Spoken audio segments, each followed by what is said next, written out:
नमस्कार. बघा, आज आपण इयत्ता 7वी विषय सामान्य विज्ञान पाठ 11वा पेशी रचना आणि सूक्ष्मजीव. पेशीची रचना कशी होते आपण गेल्या वर्षीही शिकलो. पेशी कशाला म्हणतात फक्त व्याख्या शिकलोय. आता एक पेशीय, अनेक पेशी हे सगळं पेशीमध्ये येतं, बरोबर आहे का. आणि सूक्ष्मजीव म्हणजे लहान लहान जे डोळ्यांना दिसत नाही ते सूक्ष्मजीव, ह्यांचा अभ्यास या पाठामध्ये आपण शिकणार आहोत. बघा, पहिल्यांदा काय विचारलंय, थोडे आठवा. थोडे आठवा नेहमी काय असतो, जो काही तुम्हाला अगोदर शिकवलेला भाग आहे 6वीला त्या भागावरती आधारित असतोय. कारण आपण गेल्या वर्षी पेशीची व्याख्या, पेशी म्हणजे काय, एक पेशीय कोणते प्राणी आहेत, अनेक पेशीय कोणते प्राणी आहेत, कोणती सृष्टीमध्ये येतात ते आपण गेल्या वर्षी शिकलेला एवढाच भाग. आता त्याच्या पुढचा भाग यावर्षी फक्त कंटिन्यू करणार आहोत. बघा, प्रश्न काय विचारलाय, सजीवांचे शरीर या सूक्ष्म घटकांनी बनले आहे तर त्याला काय म्हणतात. म्हणजे जे काही घटक आहेत त्यांना काय म्हटलं जातं असे विचारले. नंतर बघा काय विचारलंय, या घटकांची संख्या सर्व सजीवांमध्ये सारखीच असते का. तर पहिल्या प्रश्नाचं उत्तर बघा काय येईल, सजीवांचे शरीर पेशी या सूक्ष्म घटकांनी बनलेलं आहे. पेशी म्हणजे काय, जे लहान लहान घटक आहे, आपले जे शरीर बनलेलं आहे त्यांना काय म्हणलं जातं, आपलं जे शरीर आहे ते बनलेलं असतं. नंतर बघा, या घटकांची संख्या सर्व सजीवांमध्ये सारखी असते का. नाही, प्रत्येक सजीवामध्ये वेगवेगळ्या पेशी असतात. आपण म्हणतो बघा, हे जे पेशी कमी झाले ते त्याच्या पेशी वाढल्यात म्हणजे त्याची संख्यामध्ये असतं. आपण जरी ब्लड चेक केलं तर, बरोबर आहे का.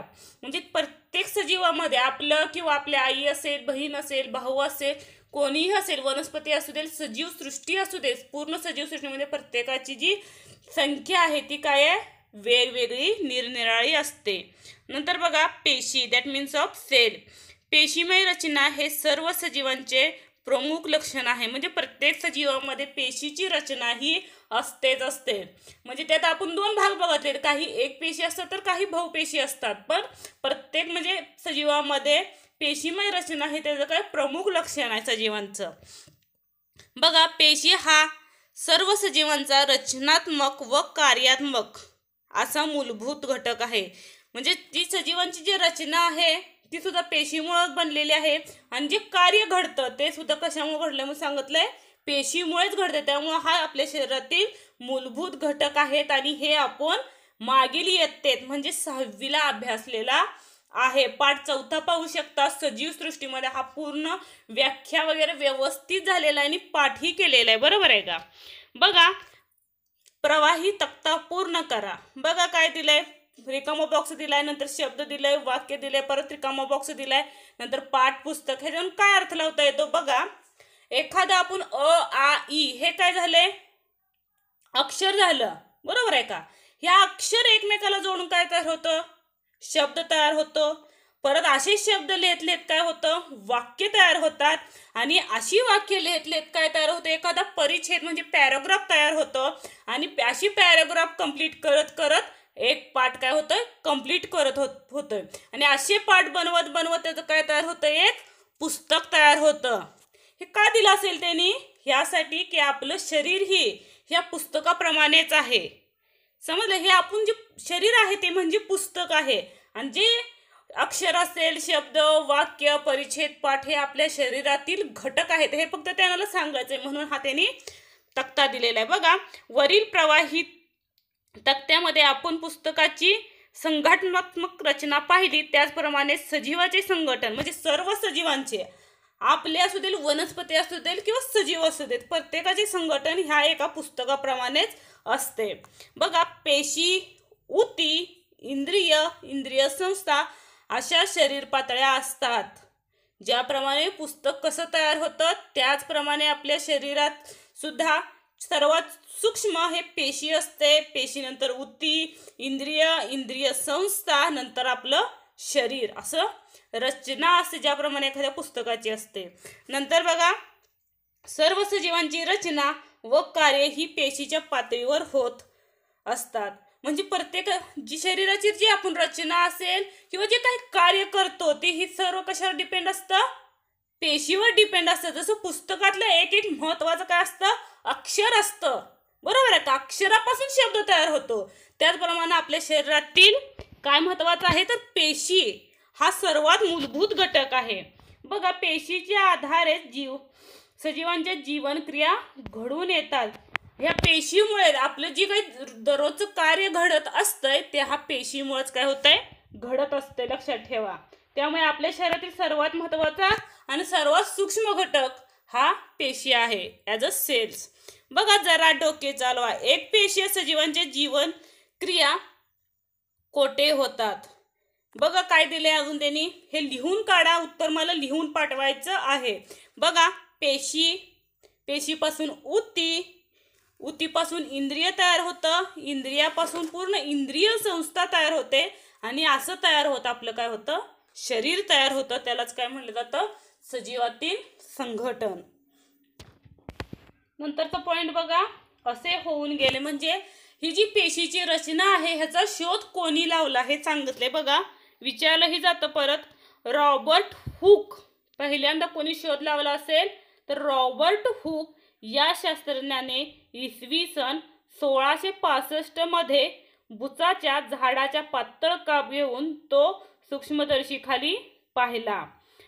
तेव्हा त्याला कापामध्ये मधमाशाच्या पोळ्यातील कप्प्याप्रमाणे रचना दिसून आली. तुम्हाला गेल्या वर्षी मी बघा एक मधमाशीचं पोळं दाखवलं आणि एक विटांची रचना दाखवली, आठवत असेल तर पहा. पहिल्या सेमिस्टरमध्ये झालं तुम्हाला, बरोबर आहे का. ती एक रचना म्हणजे ज्याप्रमाणे एखाद्या विटांचा थर असेल, विटांचा थर होऊन भिंत तयार होते किंवा मधमाशाचं पोळं आपण गेल्या वर्षी शिकलोय, त्याचप्रमाणे जो रॉबर्ट हुक आहे त्यालाही सूक्ष्मदर्शी इकडे दाखवलेले आहे. अतिसूक्ष्म कण त्या सूक्ष्मदर्शीखाली दिसले जातात, त्याला मायक्रोस्कोप इंग्लिशमध्ये म्हणलं जातं. बघा, या कप्प्यांनी त्यांना पेशी हे नाव दिले. म्हणजे जे काही कप्पे मधमाशाच्या पोळ्याप्रमाणे त्याला जे काही कप्पे दिसले, या कप्प्यांना काय नाव देण्यात आलं, सेल्स म्हणजे काय, पेशी. आकृतीमध्ये दाखवलंय बघा. एक झाड होतं कुठलंही, त्याला ते झाड सापडलं, त्या झाडाचं त्यांनी एकदम पातळ थर घेतला आणि ती थर काय केला, सूक्ष्मदर्शी खाली धरला. तेव्हा त्यांना हे एक मधमाशा जसं पोळं तयार होतं त्याचप्रमाणे म्हणजे त्या झाडाच्या सालीचं आपल्याला हे काय, त्याला रॉबर्ट हुक यांना कप्पे दिसले आणि त्या कप्प्यांना काय नाव देण्यात आलं, सेल. आणि लॅटिन भाषेला त्याला काय म्हणलं जातं, सेला, म्हणजेच लहान खोली होय, अतिसूक्ष्म. आपल्या डोळ्यांना ते दिसत नाही इतके सूक्ष्म. नंतर बघा, M.J. शलेडेन व थिओडोर शन या दोन शास्त्रज्ञांनी 1838 साली पेशीच्या रचनेविषयी सिद्धांत मांडला. म्हणजे त्या पेशी अगोदर शोध कुणी लावला, रॉबर्ट हुकनं लावला, बरोबर आहे का. त्याच्या रचनेत विषयी जे काही सिद्धांत आहेत तो शाल्डेन आणि थिओडोर शॉन यांनी मांडला, लक्षात ठेवा.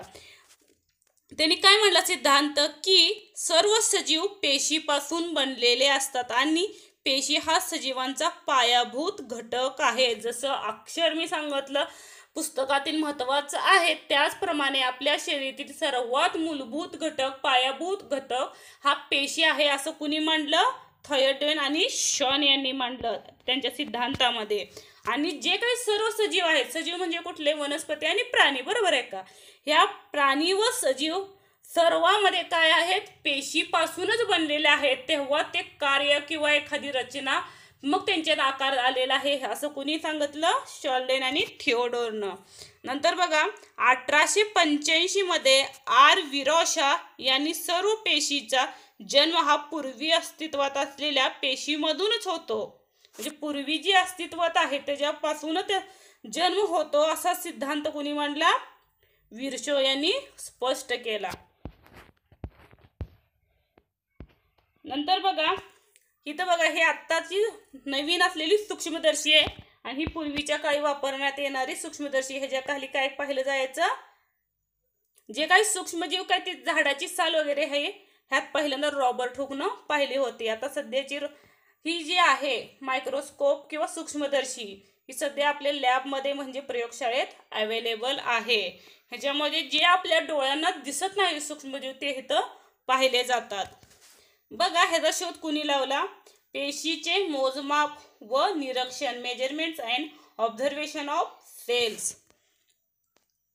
बघा, अँटोन लिव्हिनॉक यांनी 1673 मध्ये विविध भिंगे एकत्र करून सूक्ष्मदर्शन हे उपकरण तयार केले. कुणी तयार केलं तर अँटोन लिओकने सूक्ष्मदर्शकाचे हे उपकरण तयार केले व जीवाणू आदी जीव यांचे जिवंत पेशीचे सर्वप्रथम निरीक्षण केले. कुणी तर अँटोन लिओकने. बघा, पेशी अत्यंत सूक्ष्म असतात. पेशी हे काय असतात? अत्यंत सूक्ष्म सांगितले त्याने, अत्यंत सूक्ष्म असतात. नुसत्या उघड्या डोळ्यांना त्या दिसत नाहीत. म्हणजे आपले जे डोळे आहेत त्या डोळ्याने आपण ते सूक्ष्मजीव अजिबात पाहू शकत नाही, असं कोणी सांगितलं? अँटोन लिओकने. पेशीच्या आकारमानाचे मोजमाप. बघा, पेशीचे आकारमानाचे मोजमाप कशात केले जाते? मायक्रोमीटर आणि नॅनोमीटर या एककचा वापर केला जातो. बघा, सूक्ष्मजीव मोजण्यासाठी कोणते एकक वापरले तुम्हाला पुढेही उपयोगी पडलं जातं. बघा, मायक्रोमीटर mm आणि नॅनोमीटर nm या एककाचा वापर केला जातो सूक्ष्मजीव मोजण्यासाठी किंवा ते पाहण्यासाठी भिंगाचा. पेशी निरीक्षणासाठी संयुक्त सूक्ष्मदर्शकाचा वापर केला जातो, ज्यामध्ये भिंगामुळे काचपट्टीवरील वस्तू किती पटीने मोठी दिसते. म्हणजे त्या भिंगामुळे काय होतं?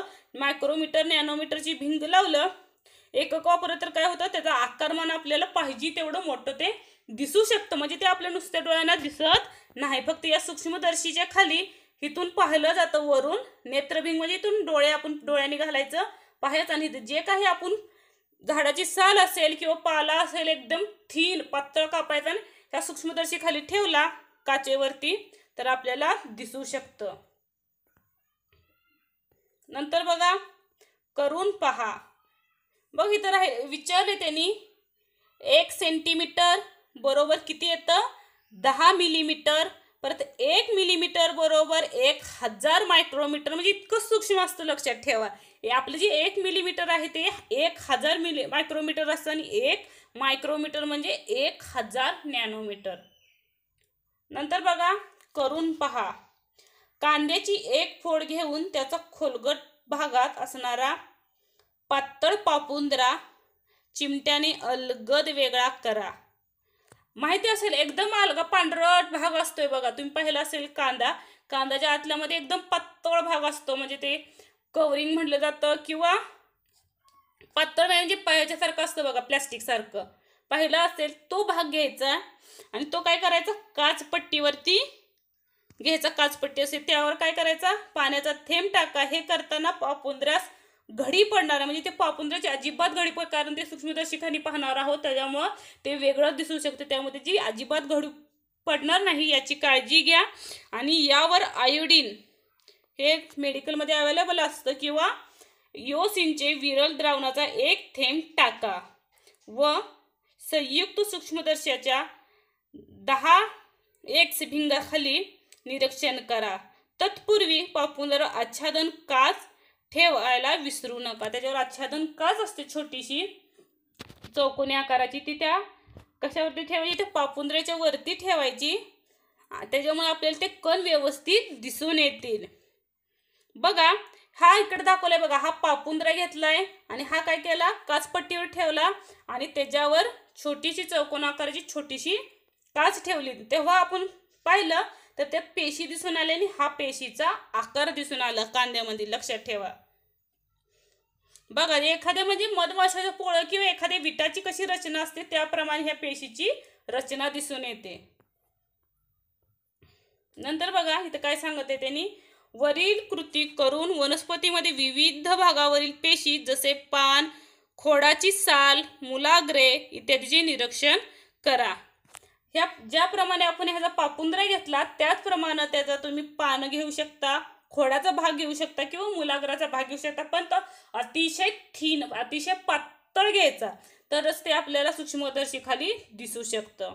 बघा, मागील येथे तुम्ही पाण्यातील अमिबा, पॅरामेशियम याचे निरीक्षण केले आहे. म्हणजे गेल्या वर्षी तुम्हाला अमिबा व पॅरामेशियम मायक्रोस्कोप खाली कसा बघायचा किंवा सूक्ष्मदर्शीच्या खाली कसा पाहायचा हे आपण गेल्या वर्षी अभ्यास लावला. इथे काय आहेत? एक पेशी आहेत, बरोबर आहे का?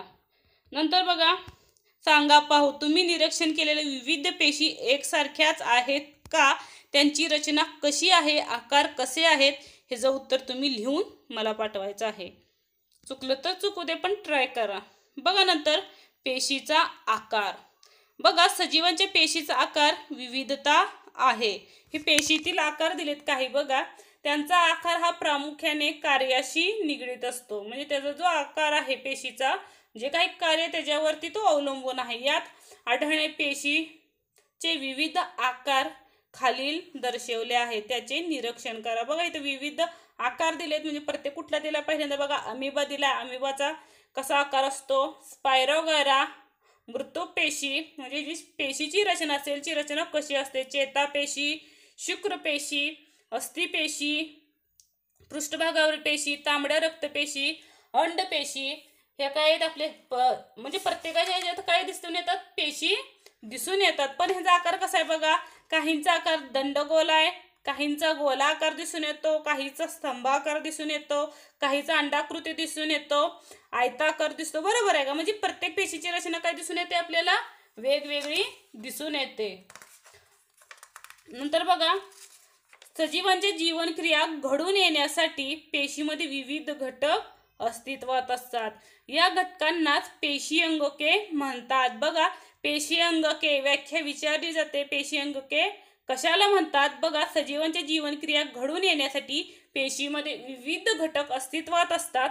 या घटकांनाच काय म्हटलं जातं. पेशी अंगके म्हटलं जातं. नंतर बघा या अंगकाच्या सविस्तर अभ्यास करण्यासाठी इलेक्ट्रॉन सूक्ष्मदर्शक वापरतात. आपण जी पाहिली ती इलेक्ट्रॉन नसून दुसरी होते. आणि ही जी आहे इलेक्ट्रॉन ही आपल्या इथं अवेलेबलही नाही मला वाटते. कारण त्याच्या साहाय्याने अतिसूक्ष्म म्हणजे ते मायक्रो नॅनोमीटर पेक्षा पण अतिसूक्ष्म कण आपल्याला इथं पाहता येतात. नंतर बघा त्यांच्या साहाय्याने अतिसूक्ष्म घटकांच्या प्रतिमेचे वर्धन करून तो 2 अब्ज पर्यंत 2 अब्ज म्हणजेच काय 2 × 10⁹ हे असं लिहिलं जातं. किंवा 2 वर तेवढे 9 शून्य दिले जातात. पण ते शॉर्ट फॉर्म मध्ये काय लिहितात 2 अब्ज म्हणजे 2 × 10⁹ म्हणजे 2 अब्ज मोठी प्रतिमा अभ्यासता येते. प्रामुख्याने या पेशीची वनस्पती पेशी व प्राणी पेशी असे 2 प्रकार आहेत. बघा पेशीचे अगोदर गेल्या वर्षी झाले 2 प्रकार आहेत. कुठले. एक वनस्पती पेशी आणि प्राणी पेशी. ह्याच्यात बरंचसं डिफरन्सिएशन ही विचारलं जातं. फरक स्पष्ट करा म्हणून. बघा या पेशी पटलाच्या साह्याने बनलेले विविध अंगकाच्या अंतर्भावात तयार झालेल्या असतात. वनस्पती पेशीभोवती स्वतंत्र पेशी भित्तिका असते. बघा ज्या वनस्पती पेशी आहेत आकृती काढायची आहे आणि व्यवस्थित काढून दाखवायची आहे. बघा वनस्पती पेशीच्या भोवती स्वतंत्र पेशी भित्तिका असते. त्यामुळे त्यांना विशिष्ट आकार प्राप्त असतो. बघा इथे पेशी भित्तिका दिली आहे. आणि प्राणी पेशीभोवती आहे का. आपली जी पेशी त्या पेशीभोवती पेशी भित्तिका नसते. नंतर बघा त्याचप्रमाणे वनस्पती पेशी मोठ्या आकाराच्या रिक्तिका आढळतात. आणि त्या सर्व दृश्य केंद्रिकीय म्हणजे युकॅरियोटिक सेल्स असतात.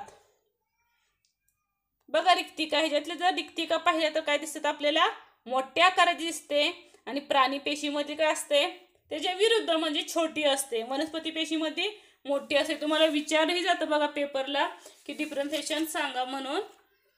नंतर बघा त्यातच विचारले पेशी भित्तिका. पेशी भित्तिका ही सर्वात बाहेर असणारे आवरण आहे. कशाचे. बघा पेशी भित्तिका फक्त वनस्पतीमध्येच आढळते. प्राणी पेशीमध्ये पेशी भित्तिका नसते विचारलं जातं.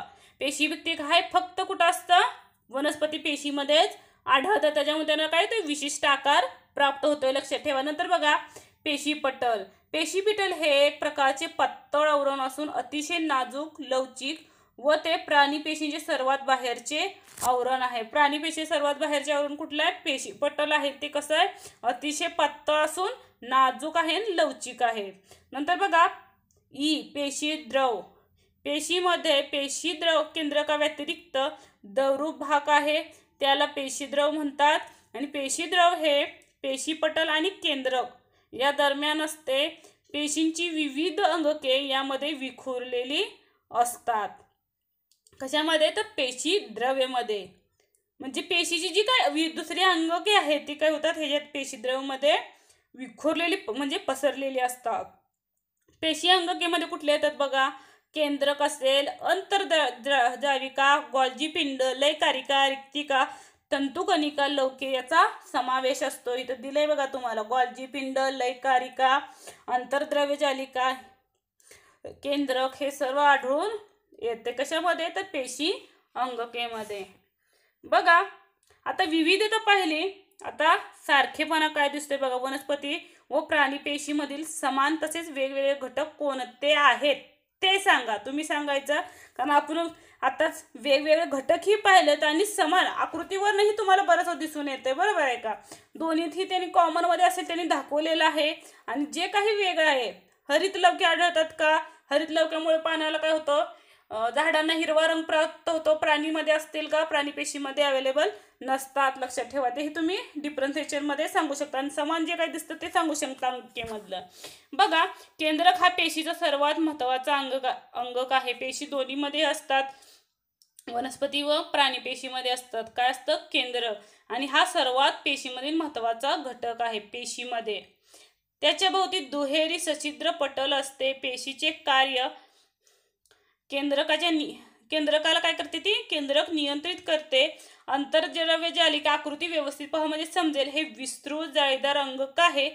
हे रायझोझोमने तयार केलेल्या प्रथिनामध्ये आवश्यक असे बदल करून त्यांना गोल्जी पिंडमध्ये पाठवण्याचे काम करते. आणि हा तुम्हाला खरंच खूप महत्त्वाचा ही पॉईंट आहे आणि ह्याच्यावरती तुम्हाला डिटेलमध्ये पुढच्या वर्षीही धडा आहे, त्यामुळे व्यवस्थित समजून घ्या. बघा, हे रायझोझोमचे तयार झालेल्या प्रथिनामध्ये आवश्यक बदल करून गोल्जी पिंडमध्ये पाठवण्याचं काम करतो. कोण? तर रायझोझोम. प्रथिने अन्न तयार करतं आणि अन्न जे प्रथिने तयार झालेले आहे ते गोल्जी पिंडकडे पाठवतं. आणि गोल्जी पिंड काय करतं बघा, गोल्जी पिंड हे अनेक चपट्यांनी पिशव्यांनी तयार झालेलं असून प्रथिनांचं योग्य वितरण गोल्जी पिंड काय करतं, जे काही अन्न आलेलं आहे रायझोझोम कडून काय करतं, ते योग्य वितरण करण्याचं काम कोण करतं? गोल्जी पिंड. म्हणजे त्या पेशीमध्ये समान जे काही प्रथिन आहे ते पोहोचवण्याचं कार्य गोल्जी पिंड करतं. नंतर बघा, तंतुकणिका व लवके हे दुहेरी आवरण असलेले अंगके आहेत. ह्यांचं कार्य बघा, तंतुकणिका ऊर्जा तयार करते म्हणून त्यांना पेशीचे ऊर्जा केंद्र असे म्हणतात. बघा, पेशीचे ऊर्जा केंद्र कुणाला म्हटलं जातं, तर तंतुकणिका. तंतुकणिका हे काय आहे? ऊर्जा केंद्र आहे पेशीचं. बघा, वनस्पती पेशीमधील हरित लवके प्रकाश संश्लेषण कार्य करतात. रिक्तिका ह्या पेशीमधील टाकाऊ पदार्थ बाहेर टाकण्याचं काम करतात. बघा, जी काही रिक्तिका आहेत ते काय करतात, आपल्या कसं शरीराच्या बाहेर टाकाऊ पदार्थ टाकला जातो, त्याचप्रमाणे रिक्तिका ह्या काय करतात, पेशीमध्ये जे काही पदार्थ टाकाऊ आहेत ते टाकाऊ बाहेर टाकण्याचं कार्य हे रिक्तिका करत असतात. बघा, प्राणी पेशीमध्ये रिक्तिका आकाराने छोट्या असतात, तर वनस्पती पेशीमधील एकच मोठी रिक्तिका असते. बघा, मगाशी पहिले वनस्पतीमधील रिक्तिका काय असतात, मोठ्या असतात आणि प्राणी पेशीमधील रिक्तिका छोट्या असतात. हे तुम्ही डिफरन्शिएशन मध्ये फरकामध्ये लिहू शकता. बघा, जरा डोके चालवा, हे तुम्ही लिहून काढा. पेशी निश्चित आकार कशामुळे प्राप्त होतो? पेशी जे आहेत त्यांना जो निश्चित आकार आहे तो कशामुळे प्राप्त होतो? नंतर पेशीचे संरक्षण कशामुळे होतो आणि पेशीची गरजा कोणत्या आहेत हे सांगायचं. आणि राहिलेला पुढच्या भागाला मी सांगेन, हे तुम्ही लिहून मला पाठवू शकता. धन्यवाद. व्हिडिओ आवडल्यास लाईक करा आणि खाली सबस्क्राईब आहे, सबस्क्राईब करा आणि बेल आयकॉनवरती क्लिक करा. आणि व्हिडिओ आवडल्यास किंवा त्याच्याबद्दल काही तुमच्या अडचणी असतील तुम्ही कमेंटमध्ये लिहू शकता. धन्यवाद.